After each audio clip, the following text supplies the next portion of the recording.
No, la IA no puede curar un trastorno. Lo que pasa es que sí ofrece herramientas puntuales que van a resultar muy útiles. Son herramientas, no tratamientos. El alumnado necesita más formación, más práctica para el desempeño de esas habilidades y cualidades, pero también para el conocimiento de la propia profesión. Sería fundamental que hubieran prácticas desde el primer año. Voy a tocar el área social, voy a tocar el área jurídica, voy a tocar el área clínica. Eso va a ayudar a definirse y a encontrarse. Tienen muchos alumnos pensando que como han tenido muchas dificultades, pues que ellos van a tener unas competencias por delante de otros que a lo mejor pues no han vivido esa situación. Y esta idea me parece un poco peligrosa. Estamos en una disciplina científica que bebe mucho de todos los avances que están haciendo en neurobiología, y esta es una mentalidad que yo creo que es súper importante que los alumnos tengan. Creo que es un fallo entender que como profesionales de la psicología podemos abordar todo, y creo que esto se tiene que trabajar desde la propia carrera como una competencia.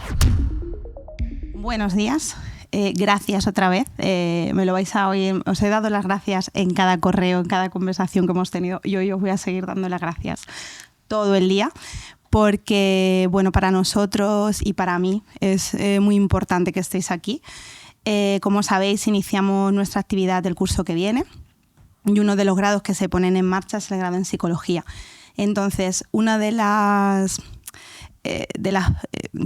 los aspectos más importantes de UTAMED, o de algo que queremos cuidar mucho, es el contacto de la universidad tanto con las empresas como con las instituciones, porque al final estamos formando personas que tienen que salir a este mundo y tienen que salir a dar valor a las instituciones, a dar valor a las empresas, y aparte, bueno, tienen que conseguir un trabajo, que es algo que es muy, muy complicado. Entonces, trabajar sin hablar con los profesionales, con los que de verdad estáis en la calle y conocéis este mundo, pues me parece imposible. Entonces, otra vez, gracias por estar aquí, porque sin vosotros pues esto no podría ser de ninguna manera. Pediros perdón por el ordenador, ¿vale? A mí no me gusta nada estar hablando con personas y tener el ordenador delante. Yo soy siempre de las que cuando tenía la consulta, en cuanto entraba una persona, el ordenador se cerraba. Pero quiero tomar nota de todas las cosas importantes que decís, y para eso pues necesito estar escribiendo, ¿vale? Bueno, a mí ya me conocéis, soy María García, soy la directora académica del área de salud de UTAMED, y por lo tanto, pues entre otros títulos, dirijo el grado en psicología. Me gustaría que os presentéis vosotras y vosotros. Creo que lo vais a hacer mucho mejor que si lo hago yo. Creo que podéis, no sé, me parece como más cercano si sois vosotras mismas quienes os presentáis. Pues muchísimas gracias también a ti, María. Es un placer tratar con personas tan implicadas y tan sensibles, así que muchísimas gracias. Bueno, yo soy Mariela Checa. Actualmente soy la decana del Colegio Oficial de Psicología de Andalucía Oriental, que ocupa 4 provincias: Almería, Granada, Jaén y Málaga. Y además pues llevo 27 años trabajando en la Universidad de Málaga, en la Facultad de Psicología, en la que trabajo en la unidad docente asistencial de psicología, llevando toda la parte formativa de los máster general sanitario. Y bueno, durante el último curso además también pues he tenido el placer de formar parte del equipo de gobierno de este último equipo rector, como directora de Relaciones Institucionales. Y bueno, me parece muy importante eso que decían, ¿no? Que tengamos ese contacto, porque trabajando en la universidad pública, una de las cosas que creo, una de las cuentas pendientes que creo que tiene la universidad pública es ese contacto con la realidad, y lo vivo mucho más desde que estamos en el colegio. Así que seguimos presentando, que si no soy capaz de estar aquí yo hablando. Bueno, pues lo primero, gracias María, porque yo también estoy encantada de estar aquí, y además considero que este es un trabajo muy importante.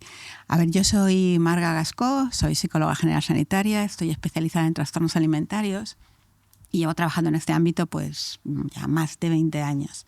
Entonces, cuando empecé a trabajar al hilo de lo que antes decías, ¿no?, de la necesidad de contacto con la realidad, pues una de las cosas de que me di cuenta era que faltaban herramientas para este tipo de trastornos, en el que las actitudes son muy resistentes, las actitudes negativas son muy resistentes. Entonces yo me dirigí al ámbito del cambio de actitudes, Y bueno, entré a formar parte de un grupo de investigación en la Universidad Autónoma de Madrid, en el que estudiamos mucho cambio de actitudes y empezamos a desarrollar herramientas para transferir esos resultados de la investigación sobre cambio de actitudes, sobre resistencia a los tratamientos terapéuticos, ¿no? En concreto, en mi caso, para el tratamiento de los trastornos alimentarios. Y bueno, pues de momento ahí andamos peleando. Yo sí me dedico a la clínica y bueno, pues de momento poco más puedo decir, ¿vale?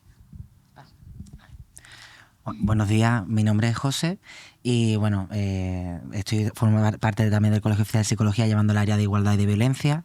También trabajo en consulta privada en un centro que se llama ITIPA y entre otras cosas pues mi área de trabajo es la violencia de género y la infancia y la adolescencia. Yo creo que una de las cosas más interesantes de la propuesta que nos lanzó María de acercar la universidad al mundo laboral, pues para mí es impensable no hablar de precisamente la violencia de género, que es uno de los problemas de salud pública más importantes que tenemos a nivel mundial y como muchas veces la universidad pues no está a la altura de lo que la sociedad o los servicios en los que yo trabajo, de Diputación, Junta de Andalucía y demás, están demandando y cada vez más. Entonces creo que bueno, va a ser muy interesante este debate y poder construir conjuntamente para un plan futuro de estudios y un trabajo colaborativo. Así que gracias. Bueno, yo soy Noemí Álvarez Bollero, trabajo también en el Colegio Oficial de Psicología. Actualmente soy la vocal de Clínica y Sanitaria. Luego trabajo también en una consulta privada en ITIPA y bueno, también colaboro con algunos másteres de la Universidad de aquí de Málaga y con La Salle, formando sobre todo a fisioterapeutas que trabajan en temas de suelo pélvico, sobre la importancia de la psicología, del trabajo multidisciplinar y de que nos tengan presentes, porque en el campo del dolor pues aún nos falta un poquito de presencia a la psicología. Desde la parte del colegio, a mí siempre me ha interesado muchísimo que tanto la investigación, que el conocimiento, que es maravilloso tenerlo ahí, pero que si no llegan los profesionales, pues al final la sociedad es la que se lo está perdiendo. Desde ahí hemos estado intentando impulsar temas de investigación desde el colegio. Este año hemos sacado una revista también con este objetivo y creo que al final esto que estamos haciendo hoy aquí pues me parece súper ilusionante, porque esta idea de cómo realmente hacer posible todo esto pues es genial. O sea que espero que sea una mañana muy chula, espero que, como dice María, muchas gracias María, por cierto, por todo, a ti también, que nos sirva de mucho a todos. Gracias.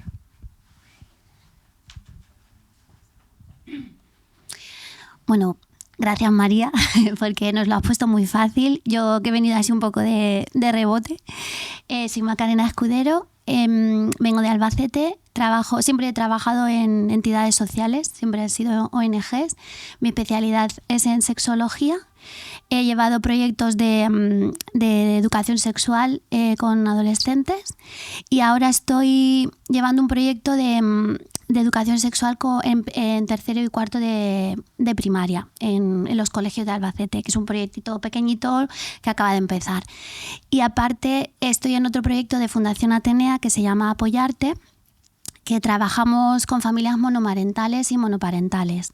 Entonces son familias en riesgo de exclusión social o en exclusión social.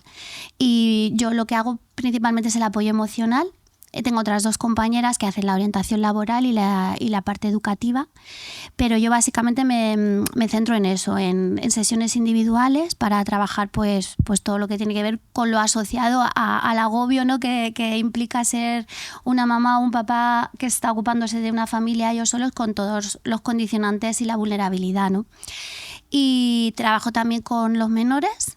Y hacemos también sesiones grupales, o sea, hacemos muchas actividades también fuera de actividades culturales, un poco para que se vean que forman parte de la ciudadanía, ¿no? Porque muchas veces estás metida en el bucle de mis hijos, tengo que pagar facturas, tengo que sobrevivir, ¿no? Y la parte tan importante del autocuidado, del formar parte de la sociedad, pues está como en otro plano. Y un poco, pues eso es lo que hacemos. Bueno, pues yo, primero, antes de nada, pues agradecerte también, María. También tú has escuchado hoy muchas veces muchas gracias, la palabra gracias. Yo soy Ginés Ortiz, ¿vale? Yo vengo de Córdoba, yo soy psicólogo, yo trabajo en servicios sociales comunitarios del Instituto Provincial de Bienestar Social de Córdoba, que pertenece a la Diputación, y llevo en esto pues cerca de poco más de 20 años y otros tantos colaborando en la tutorización de alumnado, tanto del máster como del grado, ¿no? Y bueno, la inquietud también de venir, ¿no? Es que pues que la psicología social, la intervención social, los servicios sociales, pues nos damos cuenta, ese alumnado que recibimos en nuestros centros, que bueno, pues que somos unos grandes desconocidos de todo lo que se hace, ¿no? en materia social, ¿no? Y en intervención social. Y bueno, pues nada, yo encantado de estar aquí y de que sea una mañana muy, muy fructífera. Bueno, buenos días, gracias. Ya es la última. Encantada de conoceros a todos y de formar parte de esta mañana de trabajo. Mi nombre es Antonia Martí. Yo vengo de Valencia, dirijo un máster en acoso escolar y mediación en la Universidad Internacional de Valencia y soy psicóloga jurídica y forense en una clínica privada, en la clínica en la que empecé, bueno, en la que estoy. Mi trabajo fundamental pues, es sobre todo el estudio dentro de la universidad, es la formación del profesorado y todo lo que son psicólogos que se dedican en la parte de los coles, en los departamentos de orientación, cómo poder afrontar desde dentro del cole todo lo que es la violencia escolar, tanto el acoso, ciberacoso, violencia filioparental y todas las violencias que están surgiendo, que cada vez tenemos más y desde dentro de los coles es muy difícil de gestionar.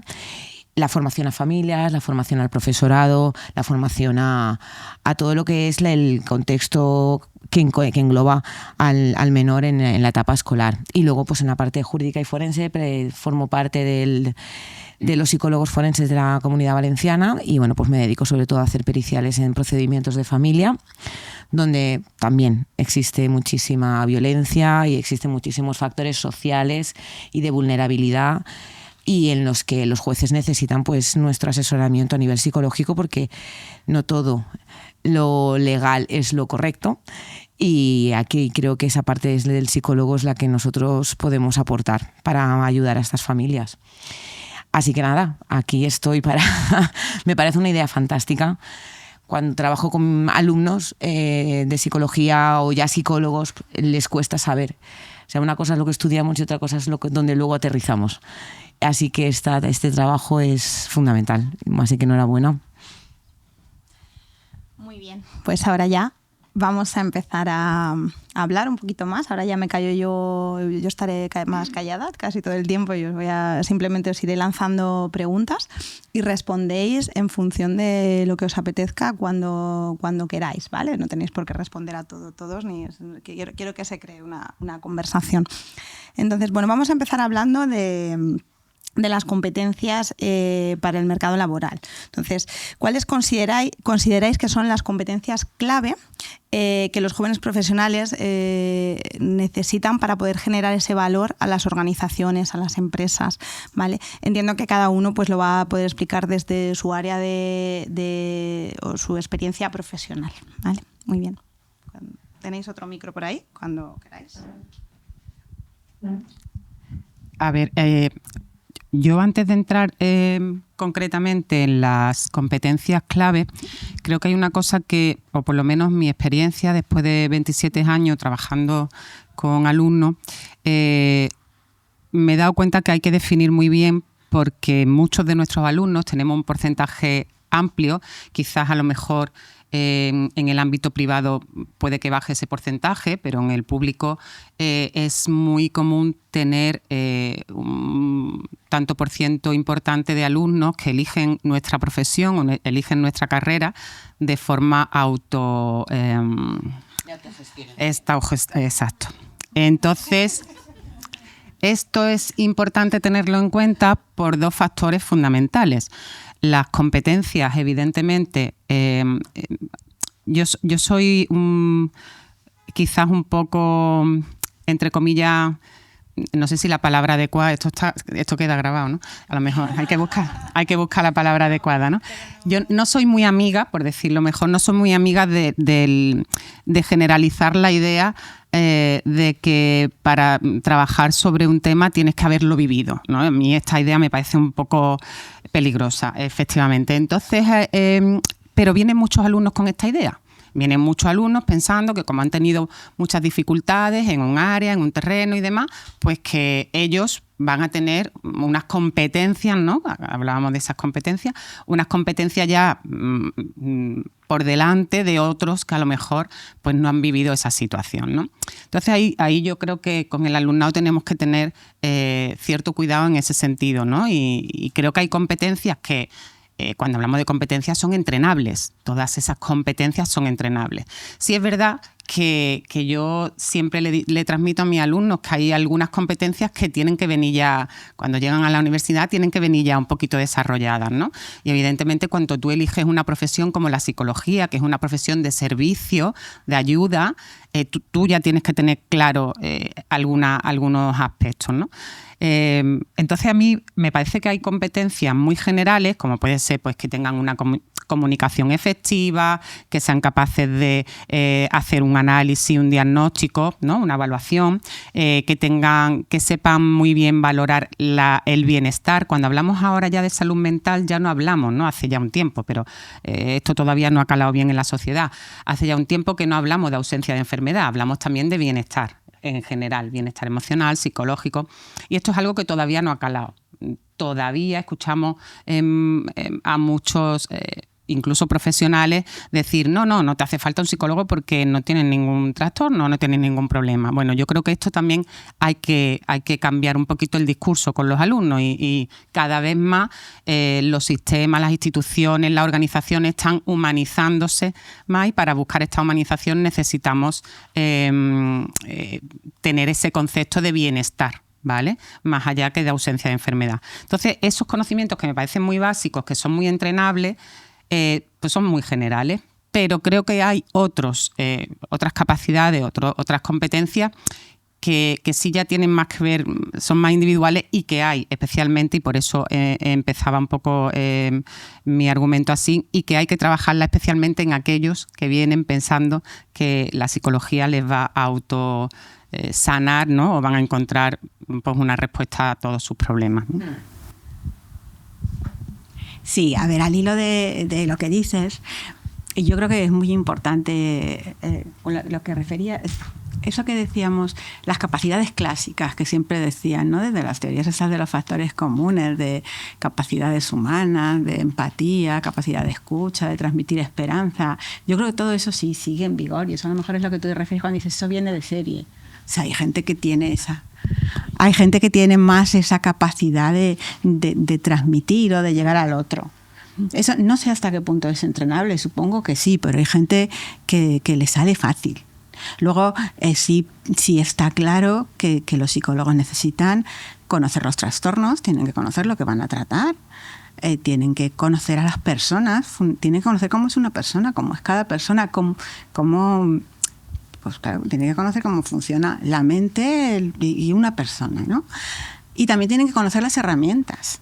Yo creo que eso sí que está bien en los planes de estudios, esa parte de conocer los trastornos, conocer las herramientas, que ahora sí hay un ámbito nuevo de trabajo porque las herramientas terapéuticas están cambiando mucho. Y ahí el tema de las nuevas tecnologías está haciendo cambiar las herramientas, se están adaptando tratamientos antiguos clásicos, voy a decir clásicos, ¿no? A las nuevas tecnologías y no sé, la verdad es que no lo sé si en los planes de estudios están recogidas esas herramientas.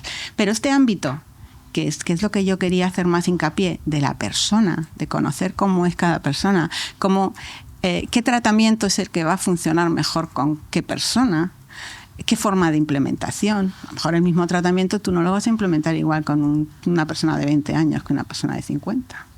O con un contexto social, otro contexto social, una capacidad de ese, bueno, pues sí, que tenga esa flexibilidad para poder adaptar. Creo que eso da mucho valor en una empresa. Y también mucho ahora, en relación a esta época de cambios, a lo mejor una mentalidad no sé, creativa, investigadora, porque es como os decía, yo creo que hay muchas herramientas que ahora se van a tener que crear.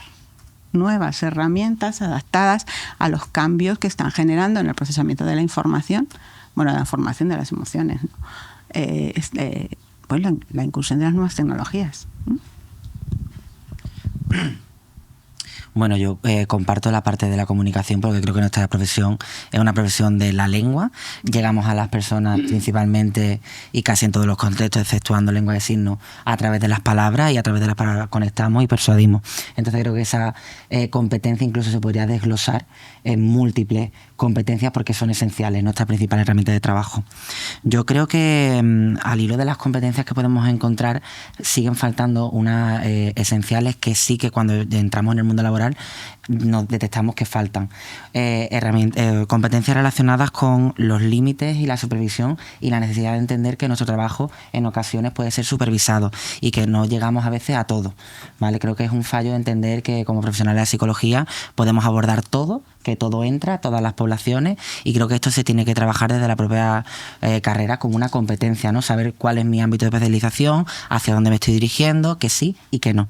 Por otro lado, todo lo que tiene que ver con el autocuidado, porque es una cuestión que se abandona por completo y llegan ya quemados con 27, 28, 29 años y nunca le han hablado del autocuidado, y cuando estamos trabajando, pues para los profesionales y las profesionales es esencial. Entonces creo que esto se puede trabajar desde el grado. En educación primaria y secundaria hay una competencia clave que se llama aprender a aprender, que está muy relacionada con todo esto de la actualización, y creo que hay que incidir mucho más en el grado porque estamos continuamente viendo nuevas herramientas, nuevos métodos, las nuevas tecnologías, incluso estamos poniendo en alza algunas o demostrando que otras no tienen tanto efecto. Entonces creo que es fundamental fomentar ese aprender a aprender, cómo hacerlo, dónde y de qué forma, pero también aprender a desaprender, en el sentido de, como muchas veces, como decía Mariela, vienen con la experiencia de pues he tenido tal problema, ya pues eso tengo. No, pues tenemos que aprender a quitarnos todo esos aprendizajes de lo que nos han dicho que es la atención psicológica a nivel social, que no es eso, y entender que tenemos que deshacernos de todo eso para aprender un método científico, unas herramientas, una base, un procedimiento, y que además en ese aprender a desaprender yo también meto la parte de, bueno, todo lo que tiene que ver con todos los prejuicios, estereotipos, de tenemos que tener una mirada amplia, entender que tenemos que ir con la mente, por así decirlo, en blanco, para saber cómo llegar a cada uno de nuestros colectivos, ámbitos de trabajo y demás. Y yo sí que hay dos que sí que me parecen fundamentales y desde el colegio creo que están súper desconectados los planes de estudio. Una es todo lo que tiene que ver con la ética y la deontología, ¿vale? Que no llegan a las universidades principalmente hasta que no hacen el general sanitario o algún máster, cosa que me parece un error fundamental porque se puede trabajar desde que se hace el grado y por tanto hay que saber de ética y de deontología. Y en segundo lugar, que sí que en los módulos formativos, los grados medios, los grados superiores, hay una asignatura que espero que no haya cambiado el nombre, que se llama FOL, orientación. Y esa asignatura me parece muy interesante porque se enseña a cómo conectar con el mundo de trabajo, desde los contratos, qué es un convenio, qué derechos tengo, seguridad laboral. Y yo creo que en nuestra profesión también nos hace falta un poco de eso, porque después salimos de la carrera y nos encontramos a niños o a niñas que acaban de terminar. No, yo trabajo en una entidad, que pasa mucho, ¿no? Y trabajo como técnico de educación o técnico de, bueno, pero estás haciendo labores de psicología, ¿no? Ah, bueno, pues que a mí nunca me han dicho esto. Entonces creo que hace falta una parte de no solo enseñar, sino también empoderar a que se puede trabajar y saber hasta dónde puedes con el grado, con el máster y cómo hacerlo, ¿vale? Yo creo que estas son algunas que detecto que pueden fallar. Bueno, se me ocurren muchísimas cosas. Súper interesante todas las aportaciones, por cierto, hasta el momento. Hay un tema que es importante y es que estamos en una disciplina científica que bebe de múltiples fuentes, por ejemplo, que bebe mucho de todos los avances que están haciendo en neurobiología, en todos estos campos. Y esta es una mentalidad que yo creo que es súper importante que los alumnos tengan. Entonces, en ese aspecto, la competencia sería pues que transmitiéramos más la idea de que tenemos que buscar modelos eficaces, que los modelos cambian, cambian, que esta parte de que sigamos viendo psicólogos, por ejemplo, que están divulgando en redes, en la tele, en donde sea, y están diciendo cosas que ya se han demostrado que no son reales por lo que por todo esto, esta posibilidad, por ejemplo, de ver al cerebro por dentro, que tenemos relativamente desde hace muy poquito, pues hay muchas cosas que se han mantenido como verdad verdadera, y yo creo que esto también es un error. El tema de las orientaciones terapéuticas sería muy chulo el que las trabajáramos como oportunidades, pero que también fuéramos capaces de reconocer que tienen ciertas limitaciones y que a veces clarísimamente se quedan obsoletas y con realidades como temas científicos que nos está demostrando el cerebro no funciona así. Entonces, que se sigan impartiendo en las universidades, por lo menos, pues como historia, como tal, vale, pero no como verdad verdadera. Y sigo sintiendo que los compañeros, sobre todo los que trabajan en sanitaria y en clínica, siguen como muy dogmáticos, a veces siguiendo modelos que claramente ya no están funcionando. Entonces, esto me parece importantísimo. Generar esa idea de pensamiento crítico, generar una facilidad para acceder a todo lo que tiene que ver con la investigación, porque está muy desconectado. Y sale algo interesantísimo, salen tesis doctorales chulísimas, que luego no están llegando y seguimos manteniéndonos, pues bueno, de alguna forma dentro de nuestro propio dogma de fe. Otra cosa que me parece importantísima, como hablaba la compañera, el tema de la especialización. La psicología es una ciencia tan sumamente amplia que no podemos saber de todo. Y es importante pues tener ese conocimiento específico, actualizado, sobre todo los principales trastornos. Sobre todo en los trastornos graves, como comentaba la compañera, en trastornos de alimentación, en trastornos adictivos, en trastornos realmente que abarcan a tanta población, es importante que mínimamente, por ejemplo, yo noto mucha carencia luego en la clínica o cuando superviso o tutorizo los trastornos de personalidad. Siguen siendo como algo que se queda totalmente perdido en los diagnósticos porque nos quedamos con el detallito. Y yo creo que aquí está faltando algo en el plan de estudio, porque esta idea de que no podamos discriminar los grandes trastornos a mí me preocupa, porque podemos hacer mucho daño en este tipo de situaciones. Otra cosa, desde los años 90 para acá, desde que se creó todo el tema del término de neurodiversidades, por ejemplo, esto es un movimiento chulísimo. Estamos hablando de que cada persona es un mundo. Por supuesto, cada persona no tiene el trastorno igual, pero es que también estamos hablando de que cada vez sabemos más cosas de la neurodivergencia. Y esto también me parece interesantísimo dentro de los planes de estudio. Y luego un tema un poquito más personal, al hilo también de lo que comentaba mi compañero, hay una fuga de profesionales muy buenos que dejan de trabajar en el ámbito, sobre todo sanitario, porque están quemados. Y algo también está pasando con respecto a esto. Entonces, parte del autocuidado, además de lo que hablaban los compañeros, yo creo que también estaría en trabajar el tema de la autogestión emocional, de que realmente seamos más conscientes, primero, de cómo están mis emociones, de cómo las puedo manejar y de cómo se van a activar cuando esté trabajando con personas y con personas en dificultades. El tema, por ejemplo, yo también estoy especializada en temas traumáticos. Ahí, dentro de mi formación, me explicaban desde el principio la posibilidad de trauma vicario, o sea, la posibilidad del trauma del que cuida y de cómo, oye, esto tiene que ser trabajando en equipo, supervisando, cuidándonos mucho, teniendo mucho cuidado también con lo que hacemos luego fuera de consulta, con nuestro ocio, con nuestro tiempo libre. Entonces, esta parte de trabajar desde ahí, el tema de las emociones, pero de verdad, no solo explicando sino realmente practicando y también con un trabajo que sea como un poquito más personal, y me parecería, puesto a soñar, algo chulísimo. Bueno, paso. Pues la verdad que con todo lo que habéis dicho ya poco más que añadir. Yo, donde trabajo principalmente, lo que acabas de decir tú, me parece fundamental el autocuidado, porque nosotras lo vivimos día a día. Es decir, entre las compañeras, si no hubiera ese cuidado, si nosotras no nos protegiéramos un poco, porque las realidades que nosotras vivimos son muy duras. Entonces, claro, eso para mí es fundamental. De las cosas que creo que no se habla tanto, ¿no? Desde luego los planes de estudio, pues no lo sé, pero no creo que se hable mucho del autocuidado. La gestión emocional fundamental.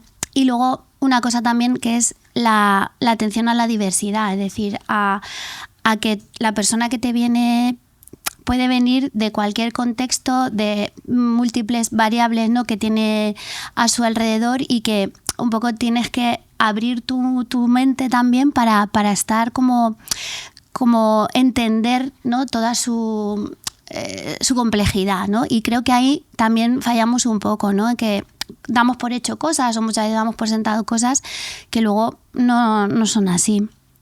Pero bueno, básicamente, y eso, y la flexibilidad un poco, el podernos adaptar.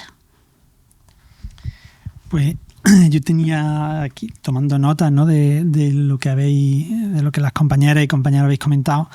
Es fundamental el concepto de flexibilidad, pero ya flexibilidad como psicólogo y esas herramientas personales que traemos a nuestro desempeño laboral, que es, la flexibilidad personal que tenemos de adaptarnos, de soportar, pues las frustraciones. Esto tiene que ver con el autocuidado que comentaba ahí, las frustraciones que surgen en nuestro día a día, en nuestro trabajo, en mi ámbito, y la diversidad de situaciones a las que tenemos que afrontar. Yo trabajo principalmente en el ámbito rural, en 6 municipios, y claro, es una realidad muy diferente pues para mucho alumnado de prácticas que viene a desempeñar su labor, ¿no? Y estas últimas alumnas pues comentaban eso, ¿no? Es decir, la dificultad que muchas veces tienen de adaptar esos conocimientos teóricos a la práctica y a una práctica dura en la que principalmente pues vemos personas que han sufrido experiencias adversas, ¿no?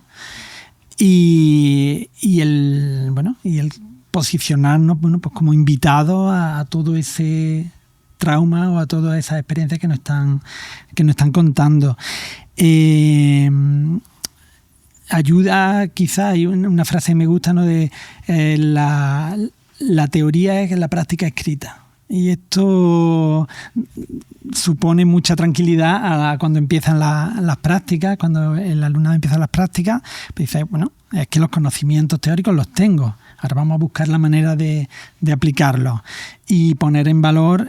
Otra cosa que me parece importante es poner en valor esas herramientas personales que todos tenemos, esos gustos, esos hobbies, y que pueden suponer un punto de inflexión importante también, porque al final de lo que se trata es de vincularnos a la otra persona. Y hay un concepto que no es mío, es de Pepa Horno, que es el de afectividad consciente, ¿vale?, que es la capacidad que tenemos de generar entornos seguros. Y eso es lo que le falta mucho a la mayoría de las personas que atendemos en nuestros despachos, en nuestras salas de intervención, ¿no?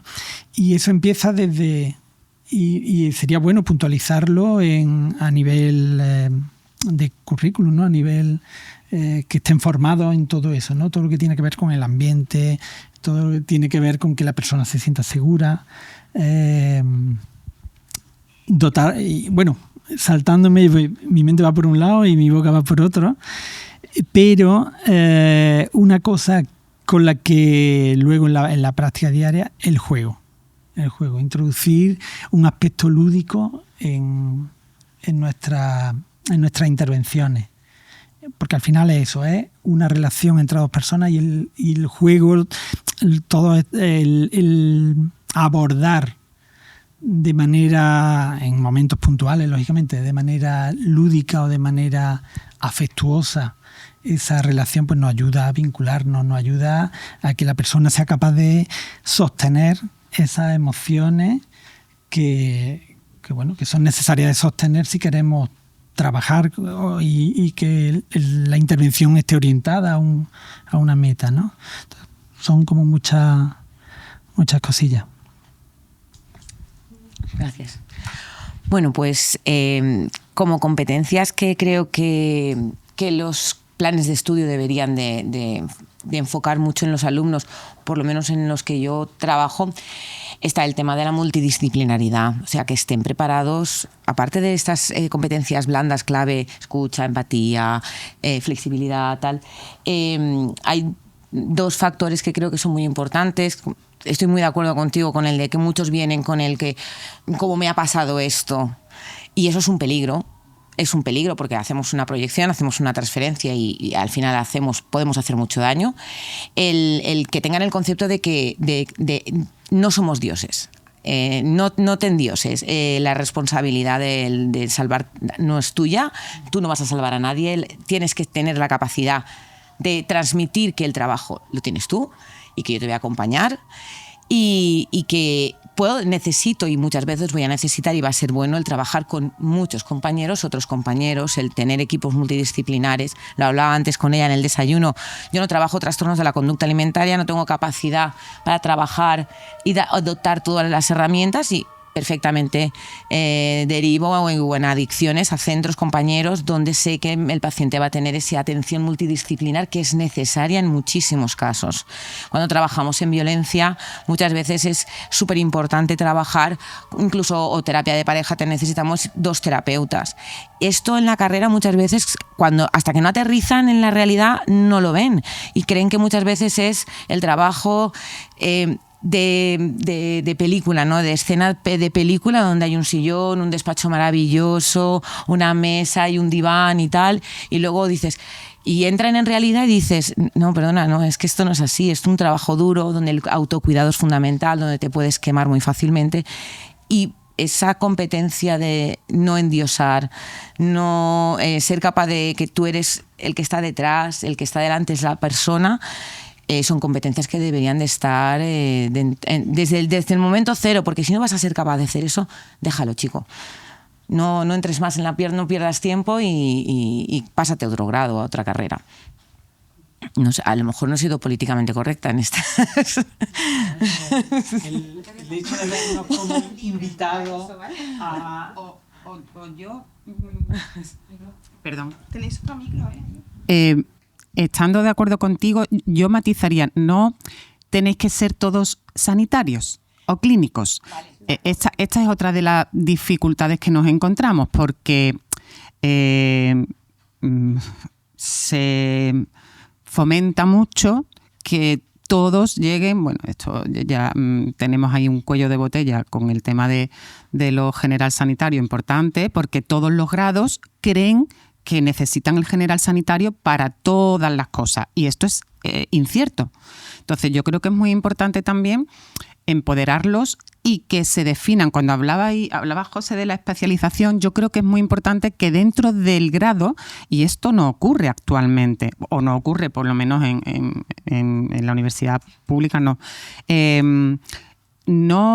son, aunque han visto diferentes asignaturas, sí, yo he tenido una asignatura de social y comunitaria, sí, yo he tenido una asignatura de de jurídica ya no hay, que ese es un apunte importante que he visto en el programa y sería importante meter algo, como el que me toca, sería importante meter algo de jurídica un poquito más específico, porque me imagino que se tocará en otra área, pero yo creo que es un área suficientemente relevante como para que tenga una asignatura específica. Antes la teníamos y se eliminó. Tienes un ámbito de jurídica, tienes un ámbito escolar, cómo de importante. Nosotros que desde el colegio hemos visto en los últimos años, desde que entramos en el colegio, afortunadamente la Consejería de Educación de la Junta de Andalucía ha entendido que necesitaba una visión de los profesionales de la psicología dentro de los centros, porque estaban ocurriendo muchas cosas que no sabían cómo manejar, y la tendencia a que los maestros sean los magos generales de todo, pues ya los maestros, los pobres, están como un poco saturados, ¿no? Entonces han empezado a entender y hemos empezado a trabajar con ellos, hemos empezado a colaborar y cada vez se está viendo más la importancia en el ámbito escolar del psicólogo en presente, ¿no? Dentro del ámbito educativo. Y para ese terreno hay un máster específico de educativa. No necesitas el máster general sanitario porque tú vas a hacer una evaluación, no vas a hacer un diagnóstico, no vas a hacer un tratamiento, vas a hacer una evaluación y luego vas a derivar, ¿vale? Y eso no lo conocen los alumnos dentro del grado. Y a mí me sorprende muchas veces porque mis alumnos son del máster, ¿no? Pero me sorprende mucho cuando llegan los alumnos al máster y me dicen, ¿tú por qué quieres? Yo siempre el primer día les pregunto, ¿por qué habéis elegido hacer máster general sanitario? Y todo el mundo dice, es que lo piden, es que hace falta, es que muy poquitos dicen, no, es que yo quiero poner una consulta, yo quiero ser sanitario, yo quiero ser clínico, quiero hacer el PIR y quiero esta formación previa. Muy pocos. La mayoría es porque tienen esa idea que es lo que me piden para trabajar en cualquier lado. Pero es que es verdad. Nosotros tenemos una sección en el colegio que son ofertas de empleo. Hemos tenido que bueno, no exactamente echar para atrás, lo que hacemos es hablar con la entidad y explicarle. Hemos tenido que revocar un montón de ofertas de empleo porque vienen mal definidas. Están pidiendo general sanitario para cosas como obligatorio, porque otra cosa es como criterio y tú lo quieres valorar, me parece estupendísimamente, pero como requisito, ¿no? Como requisito, ¿no? Por ejemplo. Y esto es muy importante que los alumnos lo conozcan desde primera hora, ¿vale? Eso es fundamental. Y la parte que quería reforzar de lo que ha dicho José me parece también crucial, la parte de la deontología. Los que trabajamos en forense estamos hartas de ver cómo los juristas, que son muy tendentes a la crítica fácil, a veces hacen críticas con cierta verdad, ¿vale? Yo estoy asustada, digo, a ver si digo yo aquí, que yo soy muy políticamente incorrecta a veces. Que tienen cierta verdad, ¿no? De profesionales que no saben dónde se pueden meter, qué tienen que hacer, qué no tienen que hacer. ¿Cuántas veces hemos visto informes con una valoración de uno de los progenitores que ni siquiera se ha visto, ni se ha evaluado, por ejemplo? O cuántas veces hemos visto valoraciones de niños sin que se le haya preguntado al otro progenitor si pueden tratar o no pueden tratar. Esto es deontología y esto lo vemos los que trabajamos en forense todos los días. Y esto es muy importante, que los alumnos lo sepan. No hay una asignatura en todo el grado actualmente que aborde este tema. Hasta que no llegas al máster, efectivamente, no te lo encuentras. Y eso yo creo que es fundamental. Entonces, hablando lo que decía Antonia, creo que más que a lo mejor, ¿sabes? Como hay que orientarles en ¿tú dónde crees que puedes ser bueno? Vale, tú te gusta esta profesión, te gusta esta disciplina, has elegido aquí, pero ¿dónde crees? A lo mejor no vas a ser bueno delante de un paciente en una clínica, en un espacio cerrado, porque por múltiples cosas, pero oye, a lo mejor eres fantástico para acompañar en una entidad social, para hacer este tipo de... O sea, yo creo que hay que ayudarles a definirse dentro de esta profesión porque nuestra profesión todavía, cada vez menos, pero todavía sigue muy encasillada en el despacho, en el diván y... ¿no?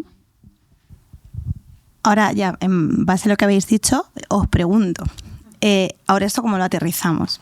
Es decir, habéis dicho competencias maravillosas, pero es cierto que ahora nuestro objetivo, lo que nosotros como universidad tenemos que conseguir es aterrizar estas competencias, es conseguir que el estudiante consiga estas competencias. Como docente, me resulta complicado muchas veces transmitir esto, es decir, porque al final tú tienes un plan de estudios, tú tienes que dar una parte teórica, por supuesto también práctica, pero muchas veces nos deja poco tiempo, poco margen para trabajar en estas competencias. Entonces, ¿cómo se os ocurre, como profesionales, que desde la universidad podríamos trabajar esto para que una vez que el estudiante llegue al mercado laboral, no sea experto, por supuesto, porque cuando terminamos nadie somos expertos en nada, ¿no? Pero por lo menos sí que tenga cierto trabajo en estas competencias? A este respecto, que pensando cuando nos pasaste todas las preguntas y tal, una cosa que yo veo fundamental, y no solamente en el grado de psicología, sino en todos los estudios, mi hija ahora va a hacer un bachiller, por personalizar un poco, es la falta de realidad que tienen. Entonces, para mí sería fundamental que hubieran prácticas desde el primer año, desde el primer momento, que fueran durante los distintos cursos, profundizando en horas, profundizando en intervención, pero que, pues mira, voy a tocar el área social, voy a tocar el área jurídica, voy a tocar el área clínica, voy a tocar tal... aumentando, y porque eso va a ayudar a definirse y a encontrarse, ¿no? y a entender las dificultades de cada ámbito, a entender, porque ya no solamente en el grado de psicología, en cualquier plan de estudios, quiero ser veterinario, luego se meten en la carrera, empiezan las prácticas y imposible. O cuántos adolescentes tenemos a día de hoy que llegan a la EBAU y no saben, ¿qué hago? Es que no han tenido nunca contacto y lo que tienen es esa visión pública, estereotipada muchas veces de lo que es la psicología, de lo que es la ingeniería, de lo que es la medicina, sin tener en cuenta que existen infinidad de variantes dentro de una carrera. Entonces, prácticas, observación, que el primer año de carrera no me lo... Oye, pues observación, prácticas de observación, que puedan ver, que pudieran elegir y decir, pues mira, de todo esto, pues a lo mejor este año voy a observar esto, el año que viene... Yo creo que eso ayudaría muchísimo, muchísimo a definir, ya no solamente en el grado, es que en el ámbito escolar. Bueno, no sé si... Yo creo que es la principal clave lo que tú comentabas, que es más práctica. Tú escuchas a... Bueno, pues desde que yo hace muchísimos años pues me saqué la carrera y lo vengo escuchando sistemáticamente todos estos últimos 15 años, que el alumnado necesita más formación, más práctica para el desempeño de esas habilidades y cualidades que decíamos antes, pero también para el conocimiento de la propia profesión. Mucho del alumnado que nosotros recibimos desconocen, ¿no? Comentaba antes que desconocen los servicios sociales, desconocen la intervención entonces se sorprenden, bueno, pues todos los palos que tocamos, ¿no? Todas las intervenciones y las técnicas que aplicamos. Y luego se quedan encantados. Pero esto hubiera sido mucho más útil si hubiera sido desde primera hora. Y otro aspecto importante es a veces la propia supervisión de las prácticas por parte de la entidad que la oferta, de la propia universidad, ¿no? Te encuentras con alumnas o alumnos que manifiestan que las prácticas pues no le están siendo útiles, o que los ponen a desempeñar funciones pues, que no son las que luego van a desempeñar en ese área o en ese ámbito. Oye, no, mira, tú sobre todo en prácticas que luego en el máster, ¿no? Dices, pues, tú eres ya psicólogo, psicóloga, y va a hacer el mismo trabajo que hago yo, el día a día va a ser el mismo. Y eso es lo enriquecedor, ¿no? Y eso sí es verdad que a veces la propia universidad pues no supervisa bien el desarrollo de esas prácticas y lo cercanas que son al desempeño laboral. Una pregunta a eso. Eso ha salido en el resto de grados, ¿eh? Es algo en salud ocurre. ¿No? Ocurre en todas las carreras de salud que las prácticas en muchos centros no son adecuadas. Pero yo a todos les he preguntado, voy a preguntarle, lo interesante es lo que va a decir él.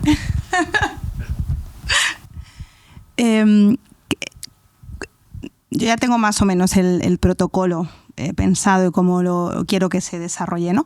Pero ¿cuál crees que sería la metodología más adecuada para poder hacer esa supervisión de los centros o de los tutores de práctica? ¿Qué necesitan los centros y los tutores de prácticas? Primero, para poder realizar bien su labor, porque entiendo que en muchas ocasiones les resulta muy difícil. Vale, yo entiendo que hay veces que, aunque quieren con todo el gusto coger un estudiante por el día a día, es muy complicado. Eso por un lado, cómo les mejoramos un poquito la vida, pero también cómo podemos supervisar y asegurarnos de que los centros están dando, digamos, aquella calidad o que se están cumpliendo los resultados de aprendizaje que el estudiante necesita. Pues la verdad no lo sé. Esa es buena. Pero quizá volviendo a las competencias en un mundo mucho más global y con muchos más servicios y más profesionales, antes lo nombraron, el tema del trabajo en equipo, la coordinación, ¿no? Pues a lo mejor ahí, porque las prácticas, muchas veces el alumno de prácticas llega al centro de trabajo y no tiene mucho más contacto con la universidad. Entonces tener, tampoco es necesario reuniones semanales, pero bueno, llamadas puntuales, reuniones con el propio alumnado y que los tutores de prácticas. Y con los tutores de prácticas. Las reuniones es fácil reunirse y encontrarse o pasar un día por allí y estar un día con el alumno o la alumna en prácticas. Quiero decir que no es tan difícil desde la universidad. Sí. Sí. Momentáneamente sí. Estar contando con el tutor de prácticas como con el estudiante. Sí. Y escuchar también a los centros de práctica. Claro. ¿Qué dificultades ven ellos también? Muchas veces en los alumnos, no solamente no solamente lo que vemos desde el ámbito académico, que a lo mejor nos parece como muy estanco, sino ellos a lo mejor llegan y dicen, mira, es que nosotros cuando llegan alumnos de estas características o cuando llegan alumnos con estas dificultades, a nosotros nos es mucho más complejo introducirlo dentro del sistema de funcionamiento. Y luego la implicación del tutor. A veces lo que nosotros notamos, nosotros cada vez tenemos menos centros de práctica, no sé por qué, pero cada vez tenemos menos. Entonces yo lo que he notado muchas veces que la implicación que tú le haces al tutor como responsabilidad y hacerlo partícipe de también es lo que ayuda muchísimo a que, pues que acoja a los alumnos con más entusiasmo, con más dedicación, ¿no? Con más interés. No digo que el resto de gente no, pero efectivamente la vorágine del día a día te puede saturar y dices, mira, no me voy a complicar. Y que ellos entiendan la parte fundamental que son en esa formación. O sea, que es que y no menos que la parte teórica. Mira, mis alumnos siempre dicen lo mismo. Enséñame algo que no pueda leer en un libro. Siempre me dicen eso. Yo quiero que me enseñes cosas que yo no pueda leer en el libro, que el libro ya lo leo yo. Y esto es fundamental. No escuchamos a los alumnos. Perdón, no escuchamos. No se escucha, me refiero, no digo a nosotros. ¿Vale? No se escucha a los alumnos. Y es así. O sea, un libro ya se lo leen ellos. Darle una clase, y esto se sigue haciendo mucho, no puede ser leer un libro o leerle unas diapositivas, es que esto el alumno ya lo hace por sí solo, y más con los alumnos que tenemos hoy día. Tenemos alumnos que son nativos digitales, que manejan las tecnologías mejor que yo seguro, mejor que uno, que necesitan inmediateces en cosas, que sus capacidades son diferentes, que la memoria no es como la que teníamos antes. Es que tenemos alumnos con unas características que si no nos adaptamos al momento que tenemos actualmente, vamos a perder esos alumnos. Una buena práctica podría ser esa, de manera quincenal. Hay quien lo hace, ¿no? Hay quien lo realiza, donde el alumnado que está desarrollando las prácticas se reúna, exponga lo que hace, las funciones que desarrolla como psicólogo, como psicóloga, de manera que también le está dando un conocimiento de esas otras áreas que no van a poder tener acceso el resto del alumnado, ¿vale? Y también es un feedback para el tutor del grado o del máster de cómo se están desarrollando y si tiene necesidad o no de reunirse con ese centro colaborador. Yo creo que ahí es muy importante pensar que las prácticas es un acercamiento al mundo laboral.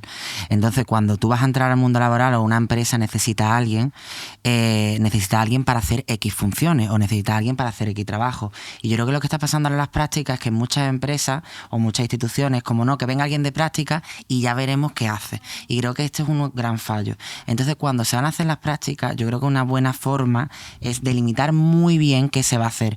Que no es realizar evaluaciones, no, sino, bueno, que yo que voy a una institución social, ¿qué voy a hacer? El tal proyecto, pues hacer el proyecto, encargarme de la formulación, encargarme de la realización, y que el alumnado y el profesorado tutorizado entiendan muy bien qué es lo que tiene que hacer y qué se espera. Tú que vas a una entidad social, que vas a trabajar con personas sin hogar, ¿cuántas intervenciones vas a hacer? Esos son los indicadores que yo te voy a pedir, ¿vale? Y que anteriormente yo ya lo sepa. O, por ejemplo, en el ámbito jurídico, sé que a lo mejor no voy a hacer informes, ¿no? Pero sí que puedo entrar en las evaluaciones observando, puedo hacer un informe a modo de borrador, puedo entregarlo y que sepa muy bien qué es lo que va a hacer. Pero ahí es fundamental que las empresas entiendan, bueno, yo es que trabajo con menores.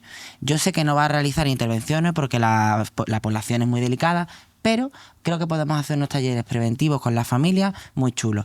Pues anterior ya sé que voy a aprender de observando a menores y la intervención de mi tutora, pero que también me voy a encargar de hacer proyectos y que voy a entrar a las supervisiones clínicas que tenemos todas las semanas y delimitar.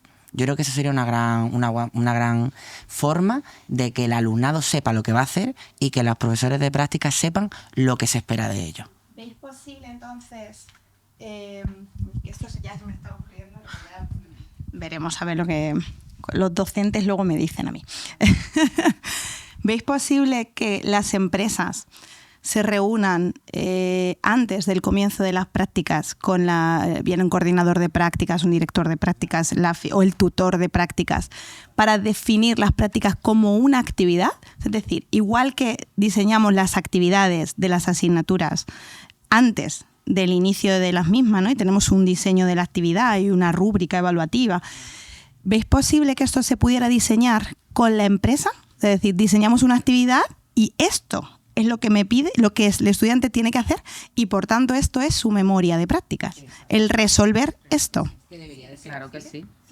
Creo que eso ayudaría también a los centros de prácticas, porque yo, por ejemplo, soy tutora actualmente, no de psicología, pero de ciclo formativo, y he sido tutora muchas veces, y es un problema al ser tutora. Muchas veces dices, te sueltan a la persona en prácticas y apáñate, ¿sabes? Y luego cuando y luego te mandan una evaluación para que evalúes las prácticas de la persona y dices, y me está poniendo unos indicadores que es que no tienen que ver con lo que hemos hecho. Entonces, que esa reunión me parece fundamental y básica con tanto el centro de prácticas, el tutor o tutora de prácticas y la universidad o el ciclo o el centro formativo, vamos. Hay algo súper importante también a eso, y es que los docentes, vosotros que tenéis más oportunidad en ese sentido, los docentes de un área debieran ser conocedores prácticos de ese área, no solo teóricos. ¿Me explico? Es muy importante. Algo así como lo que decía Antonia antes, en plan, oye, mira, yo no soy especialista en todo, a mí cuando me viene un trastorno de alimentación busco a la compañera que es experta del tema y lo derivo, pues igual que alguien que de jurídica se haya dedicado a esto un tiempo o sepa de lo que está hablando. Exactamente. Entonces, ahí es mucho más fácil que el tutor académico sepa lo que se va a requerir en esa práctica en concreto, porque lo ha vivido, lo ha hecho. Y que no se deje a la intención del profesional en sí. Es decir, porque yo, por ejemplo, sí que ha habido profesores y profesoras súper implicados que han venido a reuniones, que se han preocupado de llamadas, de correos electrónicos, ¿cómo va? ¿Qué tal? ¿Qué estáis contentos? ¿Cómo lo está haciendo? Como pidiendo todo el rato como valoraciones puntuales. Pero hay gente que te deja a la persona en prácticas y luego te manda la evaluación y ya está. O sea, que no hay ningún contacto. Entonces, no dejarlo a la persona que te toque a ver qué hace o qué no hace, sino que esté como más regulado para que pues se cumplan esos indicativos que decíamos. Sí, que haya un protocolo. Eso es. Que haya un protocolo de prácticas establecido. Ay, perdón.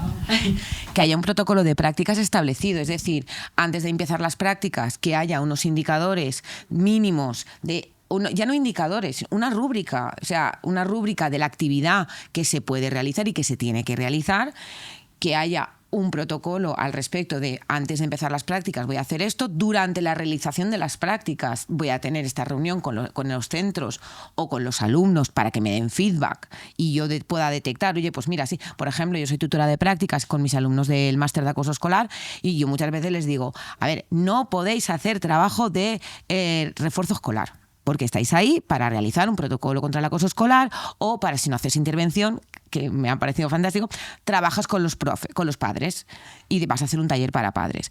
Pues en las tutorías intermedias que hago con mis alumnos, que tenemos una tutoría intermedia, me dicen, mira, Antonia, es que, o incluso, como lo digo ya en la primera tutoría, luego me llaman, o sea, me envían el correo, Antonia, es que estoy haciendo tareas de comedor. Perdona, ¿cómo que estás haciendo tareas de comedor? Vamos a ver, frena.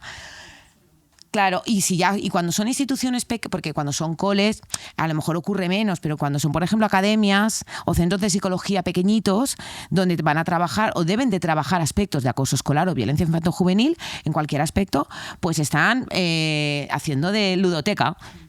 Y digo, perdona, Claro, entonces yo ya tengo tiempo suficiente para llamar al centro de prácticas, ponerme en contacto con ellos y decir, mira, no. Y además ellos me tienen que firmar, los centros de prácticas a mí me firman que van a trabajar con ellos. Previamente me firman lo que ellos, oye, yo como centro, por mis características, puedo ofrecer esta práctica y esta actividad. La ayuda que supone para el alumnado esa práctica, protocolizar eso de manera, volviendo a lo de antes, que casaría mucho mejor las expectativas que tiene el propio alumnado con las prácticas que luego va a desarrollar. Claro. Si tú tienes un compromiso firmado por el centro de prácticas previo... previo, ¿vale? Entonces, el centro de prácticas ya sabe, mira, yo por mis características puedo ofrecer estas prácticas, entonces busco al alumno que puede hacer esas prácticas porque su perfil me lo permite, hago una adecuación entre las prácticas y el centro, facilitando el centro, facilitando el alumno, y luego tengo tutorías intermedias. Con los centros es más complicado, creo. ¿Por qué? Pues porque vamos todos de culo y muchas veces yo como centro, cuando en mi consulta, no puedo coger alumnos. Cojo de psicología, pues muchas veces de jurídica, pero que ya han terminado y me dicen por hacer prácticas extracurriculares y pues, tengo un juicio, vente, vamos a aceptar el caso, pero en el máster que dirijo yo no me podría reunir con todos los centros, pero sí que tengo una tutoría intermedia a mitad con mis alumnos y ellos me dan el feedback y a partir de ahí yo puedo detectar. Y entonces cuando me pongo en marcha, que va todo correcto, fenomenal, que no. Y luego tenemos las memorias adaptadas en función de los criterios de las memorias, en función de las posibles actividades que se realizan. Y yo creo que eso va dando calidad. Luego está el que se quiere implicar más y el que se quiere implicar menos, pero esto ya está fuera de cualquier programa. Esto ya es una cosa personal, creo yo. ¿Puedo darle a eso?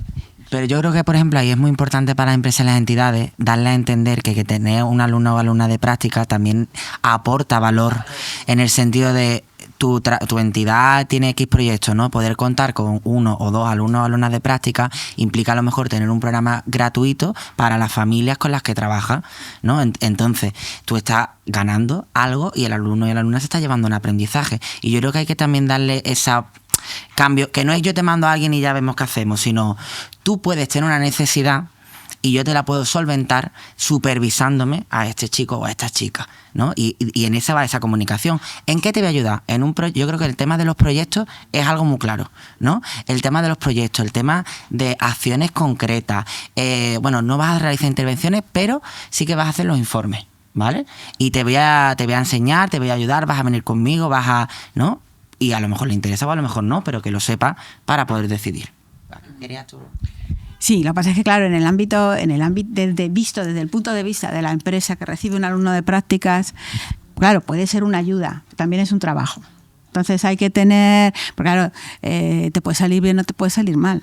O sea, ya hay que tener, pues eso, ese, digamos, punto de equilibrio o ese compromiso. O sea, cuando un centro coge un alumno de prácticas, sí tiene que tener ese compromiso de decir, sé lo que estoy haciendo, porque claro, puede ser que me sume y que me haga un trabajo, pero también supone un trabajo y es como tú decías, a veces lo puedes abordar y hay veces que no. Y luego, claro, es que hay alumnos de práctica que van solos y hay alumnos de práctica que necesitan más trabajo. Entonces, desde el punto de vista del centro, no sé cómo podría... Claro, es que tampoco sé qué posibilidad hay de elegir entre centros porque sé que no hay mucha oferta, no muchos centros quieren coger alumnos en prácticas. Cuesta mucho. Entonces, a veces se cogen centros que los alumnos, lo que tú dices, se quejan. Yo, por ejemplo, algunos de mis alumnos se gestionan las prácticas, se buscan ellos sus propios centros.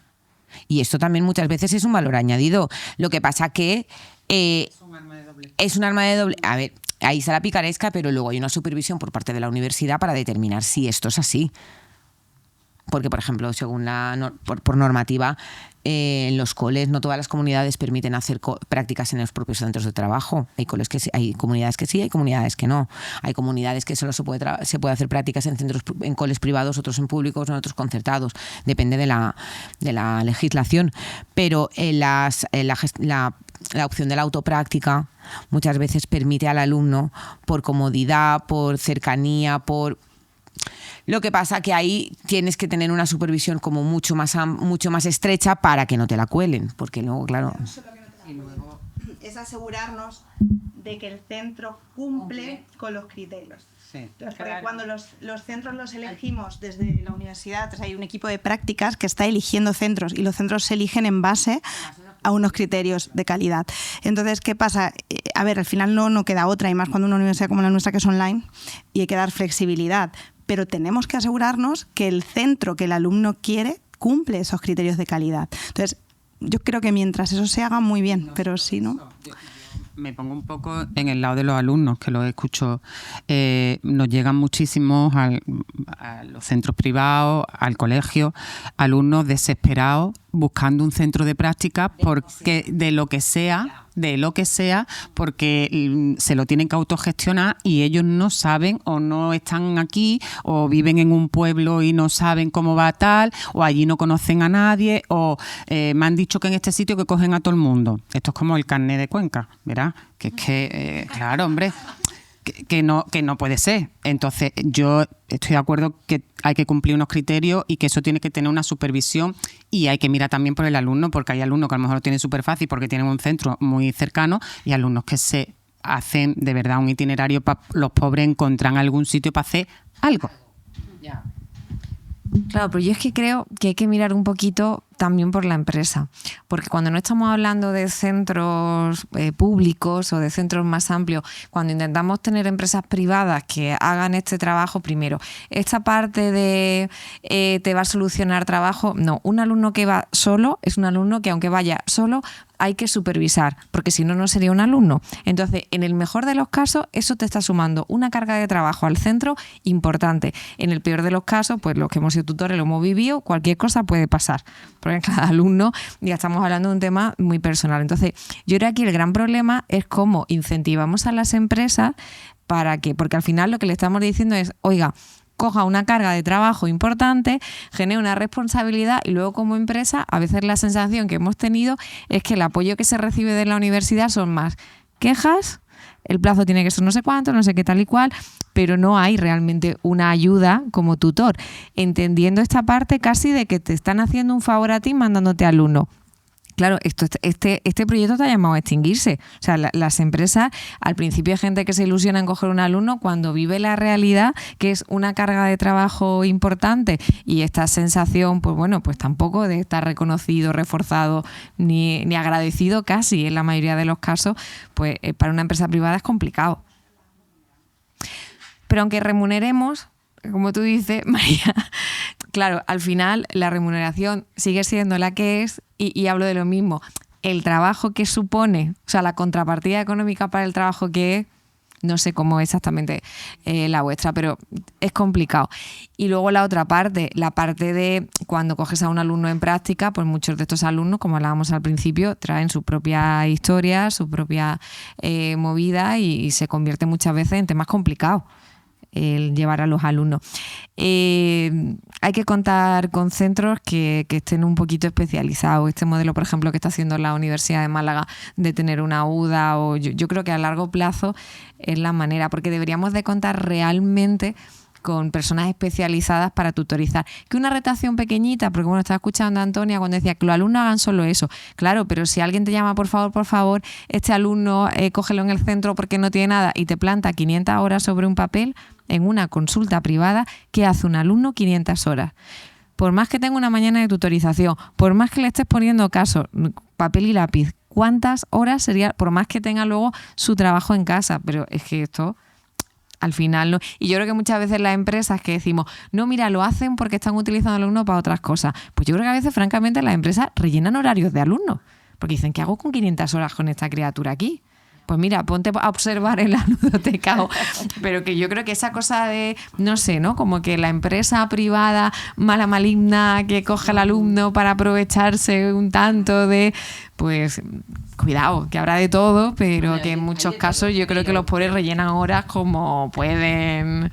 A ver, lo que pasa es que no es que sean malignos, yo creo que lo hacen por desconocimiento, no por maldad, no por voy a aprovecharme, sino porque a lo mejor no conocen bien el programa, no conocen bien. Claro, todo eso, claro, genial, pero antes, ¿sabes? a... Esta cosa que había de, no, es que van a coger a los alumnos para ponerlos a trabajar, pegando carteles, haciendo no sé, y que teníamos un poco esta cosa.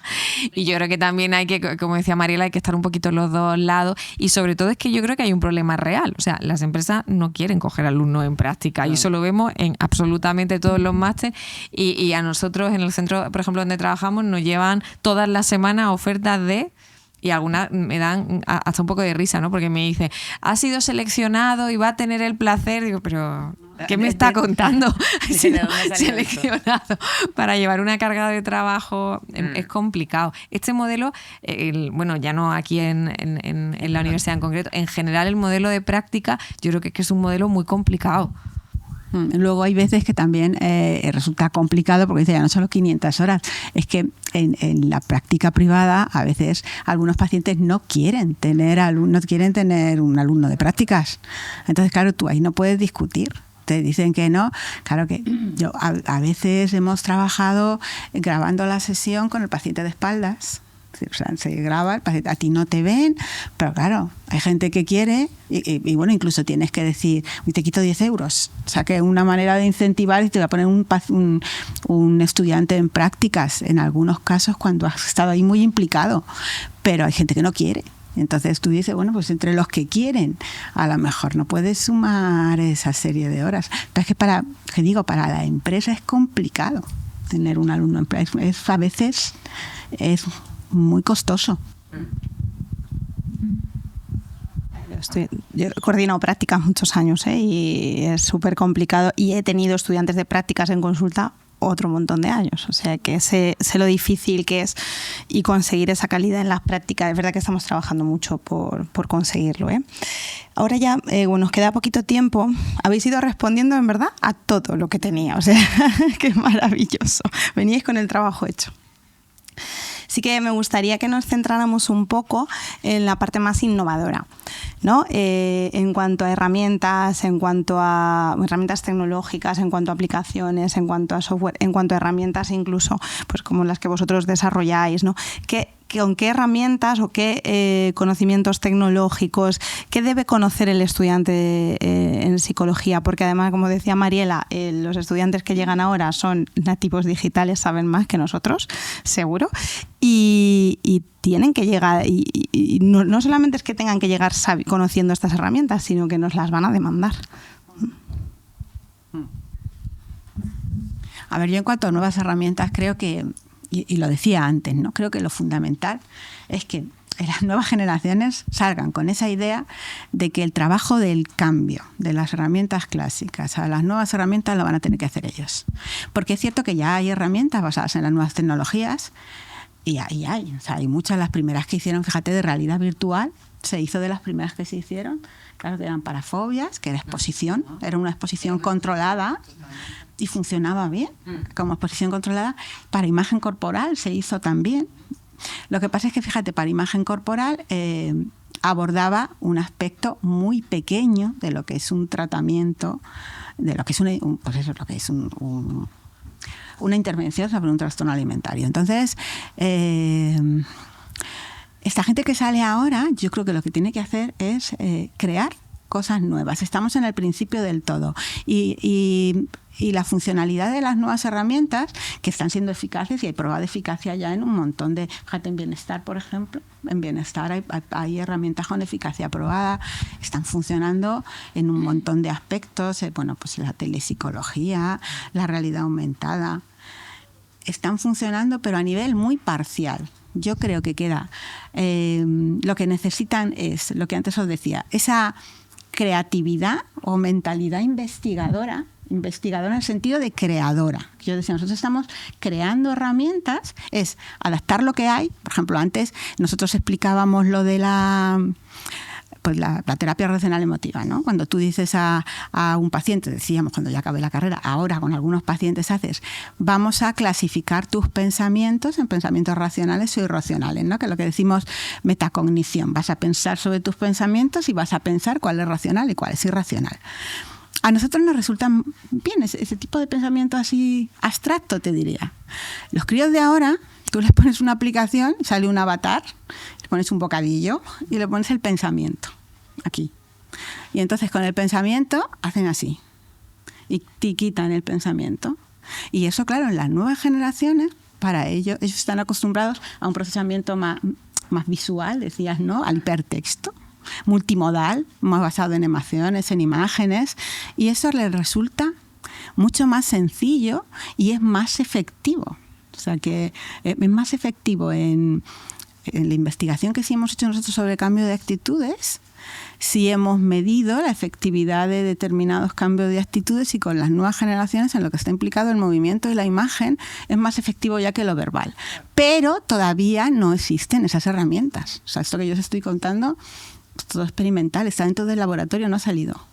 Y entonces quizá eso es lo que necesitan. Vamos, desde mi punto de vista, hacia ahí tienen que ir las nuevas generaciones, estos nativos digitales, les va a tocar hacer ese trabajo. Bien, vamos, desde lo que nosotros hemos estado viendo. Luego también la comunicación basada en las nuevas tecnologías es diferente a la comunicación de antes. Comunicarte, yo decía antes, comunicarte con un nativo digital no es igual que comunicarte con una persona que tiene un pensamiento más, no sé, más verbal, serial. Ellos no están acostumbrados a lo serial, sino que van de una cosa a otra, el pensamiento es más rápido, tienen más dificultades de atención. Entonces, ahí hay otro ámbito nuevo que habrá que incluir en los planes de estudios, o a lo mejor sale solo, porque ellos están viniendo así. Yo estoy totalmente de acuerdo. Yo creo que habría que promocionar la innovación, y lo que hay también un poco que dirigir la investigación, ¿no? Yo soy también muy poco amiga de estos TFG o TFMs de revisión bibliográfica. Cuando tenemos, fíjate, una de las características de las generaciones de ahora, tienen alguna, por ejemplo, esto que tú decías, que por qué es tan fácil. Claro, es que hay personas, no solo alumnos, que a ciertas edades todavía no son capaces de mentalizar, y esto hay que valorarlo cuando tú quieres que ellos entiendan y hagan un proceso que a lo mejor no están en ese punto, ¿no? Y eso es importante tenerlo en cuenta. Pero yo creo que a través de los trabajos fin de grado o fin de máster, el fomentar la innovación, la creatividad, o sea, si algo caracteriza a las generaciones de ahora es que son muy creativas, porque todo ese mundo tecnológico, todo ese mundo digital le ha dado esa capacidad de ser tan creativo. Entonces, yo creo que ahí sí que debíamos de nosotros potenciar a través de la investigación, de la innovación más avanzado, y darles un poco de autoridad, en el sentido de, oye, pues para el TFE no hace una falta una revisión bibliográfica, sino estamos buscando desarrollar tal en tal cosa. A ver qué se ocurre. No tienen que desarrollarlo entero, pero que sí que inicien el proceso de cómo puedo hacer tal cosa, cómo puedo hacer algo. Y ahí yo creo que estamos generando también una serie de motivaciones intrínsecas, que también es otra de las cosas que les falta mucho, ¿no? a las generaciones de hoy. Sí, pero fíjate, las nuevas herramientas sí fomentan la motivación entre los jóvenes. Antes hablabas tú lo del juego. O sea, que es muy fácil ahora. Tú ahora te viene un paciente de estos y yo les pregunto, a ver, ¿cuál es tu videojuego favorito? ¿A qué juegas? Te dice, no sé qué. Y tú te coges los personajes, porque al fin y al cabo tienen una narrativa, si tú la sabes ver, y les metes lo que tú le quieras decir, se lo encajas en su personaje y su juego, y esos chavales entran. Aumenta la motivación. Las nuevas sí aumentan esa motivación, y también la capacidad, en el sentido de que ellos se manejan bien en ese ámbito. O sea, hay dos aspectos que a lo mejor en este desarrollo de IA, aplicaciones o entornos digitales, que tienen que ser narrativos, es decir, y luego tienen que incluir la manipulación. Es decir, aprendemos muchas veces y observamos también con las manos, ¿no? Lo que es manipulativo muchas veces lo vemos en consulta, que lo verbal es necesario, pero muchas veces lo manipulativo el trabajar a nivel con emociones, con otro tipo de herramientas. Y los entornos digitales, tú comentabas lo de los bocadillos, lo de, bueno, pues en la práctica sanitaria, puramente médica, hay un montón de herramientas para, yo qué sé, para que niños pequeños asuman determinados tratamientos que se tienen que autoaplicar o mil historias. Bueno, pues el salto nos viene a nosotros ahora. A nosotros no, a esos nativos, ¿no? Que decíais, nativas.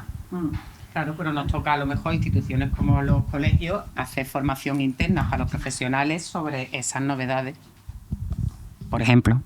Y yo estoy tomando nota para tenerlo. Y ponerlos en contacto, y que haya profesionales a los viejos digitales que hagan seminarios, que de alguna forma, no sé, como que se impulse, porque hay una cosa muy interesante de la creatividad, que es muy difícil formar a las personas para que sean creativas, pero sí, si de alguna forma los ponemos en contacto y lo dejamos que crezcan, pues como decían las compañeras, igual esto es un tema que crecer, pues igual hacer cositas en concreto en el que hablamos, pues mira, estas posibilidades, estas cosas hay y tal, que se nos ocurre, y se trabaja un poquito también desde ahí. A ver, yo creo que también es fundamental desde el grado porque nosotros estamos pensando desde nuestra experiencia y cómo podemos aplicar. Que luego lo de la IA que suple al psicólogo haciendo una narrativa... bueno, esto a mí me está escandalizando y horrorizando un poco, porque cada vez hay más programas que... Claro. Entonces, nosotros hablamos desde que la perspectiva de yo, cómo hago un registro de estado de ánimo, tal, o de sueño, pues bueno, tengo un montón de aplicaciones ahora, ¿qué tal?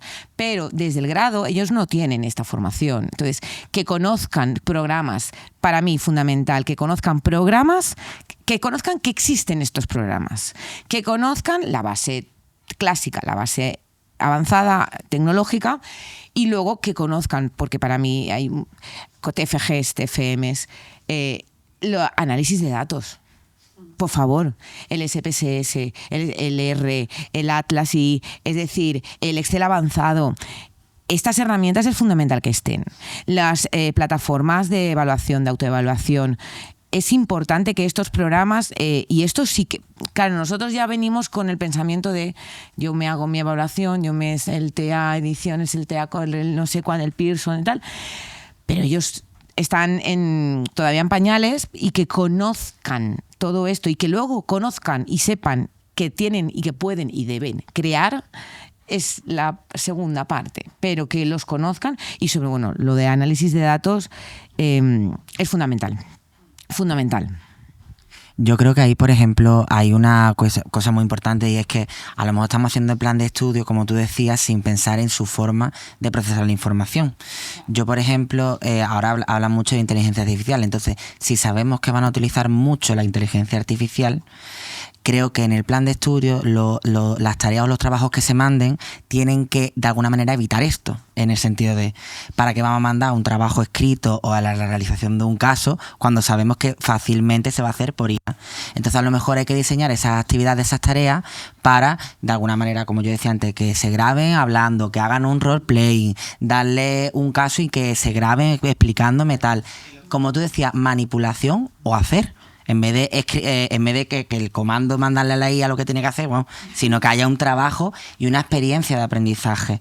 Porque si venimos huyendo de las clases unidireccionales, magistrales, del docente-alumnado, donde hay una única dirección, el modelo de la IA es igual. Yo lanzo una pregunta, me contesta, corto y pego y te lo mando, ¿vale? Es una nueva forma de clase magistral, ¿vale? Yo, por otro lado, creo que en esta parte de tecnología es fundamental entender que la telepsicología llega para quedarse, y que igual que tenemos habilidades comunicativas y de terapéuticas básicas, tenemos que adaptar y fomentar y enseñar nuevas habilidades de comunicación a través de la telepsicología, porque no es lo mismo. No es lo mismo, y hay que trabajarlo.